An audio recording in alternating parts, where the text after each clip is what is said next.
fix, there are currently no power options available on your Windows 10 or 11.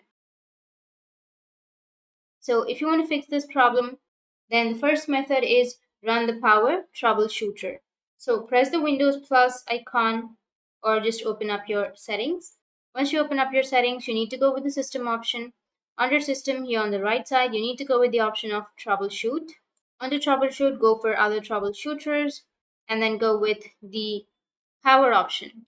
So if you have the power option here, then you just need to simply go and start the troubleshooter and your troubleshooting will be completed. And once it's completed, your problem might be fixed.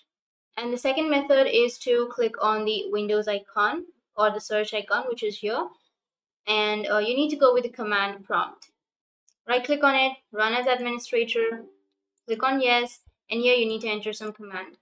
So enter power cfg space hyphen restored default schemes and then hit the enter and manually restart your computer and check if there are power options available and if your problem has been resolved. But if it doesn't, then you just need to simply continue with the next step, which is open up the command prompt as administrator, then yes, and then type in the command.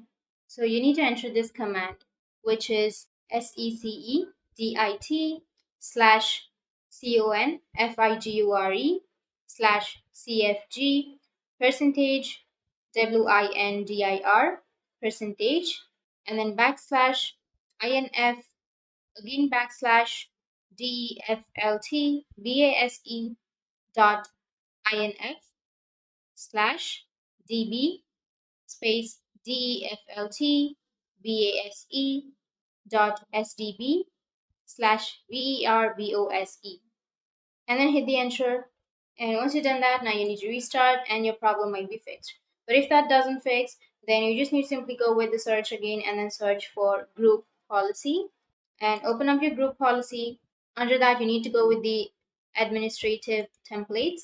Under administrative templates, you need to go with start menu and taskbar and then go with remove and prevent access to the shutdown.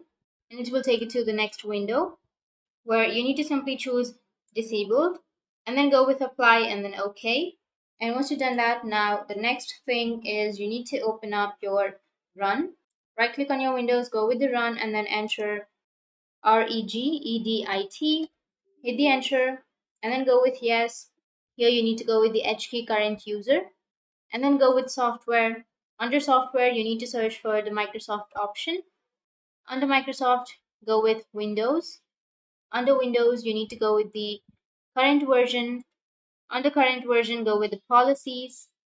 Under policies, open up your Explorer and then right click on it, go with new and go with a new key, which is the word 32-bit value and hit the enter, double click on it and go with the value data as 0 and OK. And then remove all of that and you need to restart your computer. Once you've restarted, then you will fix this problem. So that's it. And if you have any questions, feel free to comment below. Thanks for watching.